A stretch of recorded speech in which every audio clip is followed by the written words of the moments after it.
새로운 일을 시작할 때 처음 해보는 일들에 대해 용기가 중요하다는 것을 프리드리히 니체는 말합니다.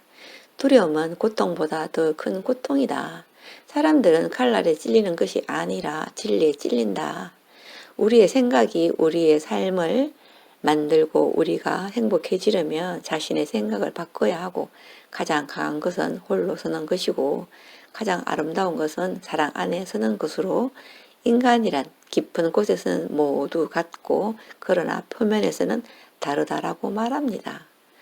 프리드리히 니체는 철학자로서의 교육을 받은 후에는 스위스의 대학에서 강의를 하고 교수로 임명되고 철학자로서의 경력을 쌓았지만 젊은 시절부터 신경통과 불안, 심한 고통을 동반하는 두통이 있었는데 이것은 고창병이라 불리는 질환으로 고창병은 복부에 물이 차서 심장, 신장 등을 압박하고 몸이 붓고 신경계 이상으로 인해 발생하는 신체적, 정신적 고통을 수반하는 질병으로 정신적인 불안, 가끔은 정신이 혼미할 정도로 머리가 아픈 상태의 두통이 있었다라고 전해지고 시야의 문제, 손저림 현상 등의 건강의 문제를 겪었다고 합니다. 그의 건강 상태는 계속해서 악화되어 55세의 나이로 세상을 떠났답니다. 테레사 수녀에서 배워보는 인생 한 수를 보면 말해야 할 때 말하지 않으면 비겁의 때가 끼고 나눠야 할 때 나누지 않으면 탐욕의 때가 끼고 놓아야 할 때 놓지 않으면 고통의 때가 끼고 기뻐할 때 기뻐하지 않으면 슬픔의 때가 끼고 즐거워할 때 즐거워하지 않으면 근심의 때가 끼고 사랑해야 할 때 사랑하지 않으면 당신 인생에 후회라는 때가 낀다고 합니다. 우리가 살면서 말해야 할 때 말하고 나눠야 할 때 나누어 주고 잡아야 할 때 잡아야 할 줄 알고 놓아야 할 때 놓을 줄 아는 삶, 기뻐할 때 기뻐하고 즐거워해야 할 때 즐거워하는 삶이 근심은 저 멀리 버리고 사랑해야 할 때 사랑하는 것이 삶을 충만하게 사는 비결이랍니다. 어떤 부자가 바닷가로 휴양지 갔는데요. 바구니에 몇 마리 되지 않은 고기 잡은 어부를 보고 답답해 말했습니다. 현재 물고기를 잡는데 시간이 얼마나 걸리셨나요? 라고 물어보았습니다. 1시간 정도면 이 정도 고기는 잡죠. 그렇다면 시간을 더 활용하면 고기를 많이 잡을 수 있겠네요. 그렇죠. 부자는 어부의 대답을 듣고 답답한 듯 말했습니다. 시간을 더 활용하여 잡으면 많이 잡아서 팔면 부자가 될 수 있을 텐데요. 라고 말했습니다. 어부는 부자의 말에 답합니다. 뭐 가족들 먹을 정도랑 친구들 나눠줄 정도의 고기가 있으면 되는 걸요. 라고 대답했습니다. 그렇게 넉넉하지 않게 사는 어부의 모습을 보고 답답하여 부자는 다시 물었습니다.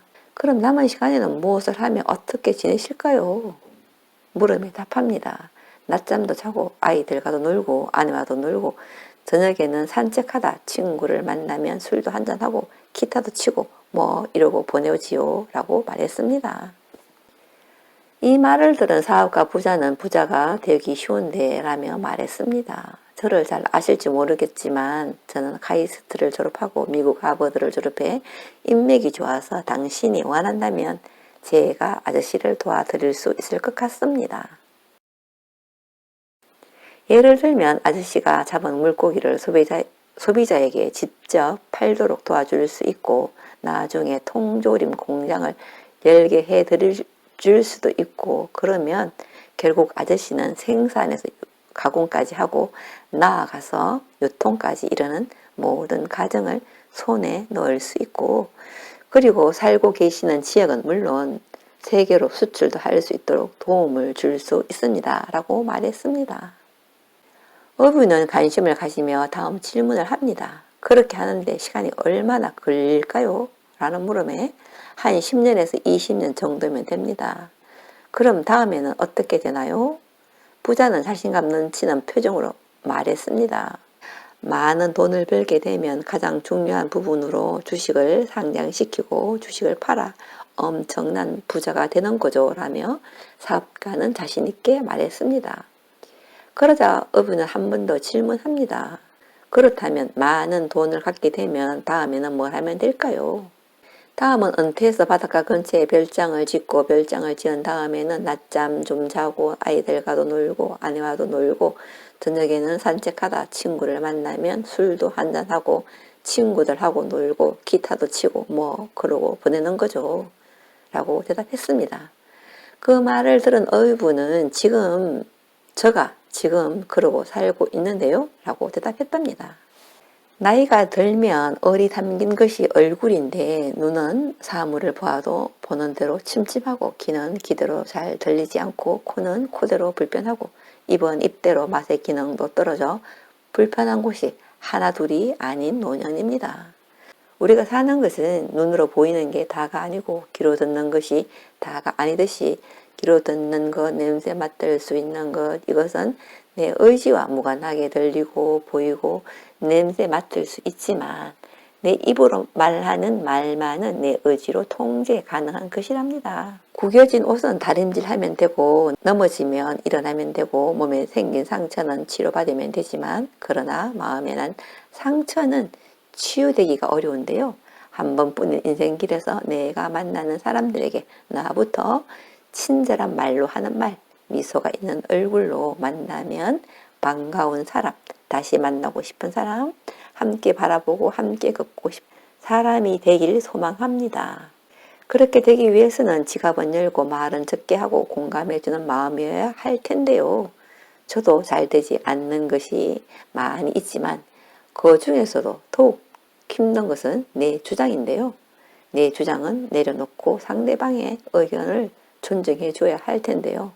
나이가 들면 더 이해해 줄 수 있을 것 같지만 나이가 들면 들수록 내 주장 굽히기가 어렵답니다. 그렇지만 한마디 말을 해도 생각해서 말을 하고 싶은 말을 하는 것이 아니라 상대방이 듣고 싶은 말을 할 줄 아는 사람, 훈련하는 사람이길 소망합니다. 우리가 말할 때 생각해서 말하면 화를 통제할 수 있고 때론 100마디 말보다 침묵이 더 좋은 답이 될 때가 있고 웃음은 스트레스를 해소해주고 감사는 우울함을 없애주고 운동하면 잠이 잘 오고 사랑하면 기쁘고 감동하면 기적이 일어난답니다. 웃고 감사하고 운동하고 사랑하고 감동하여 공감해주는 노년. 말을 잘하는 방법은 경청하는 것으로 시작해 말톤이 부드러운 언어, 나부터 실천하길 소망합니다. 감사합니다.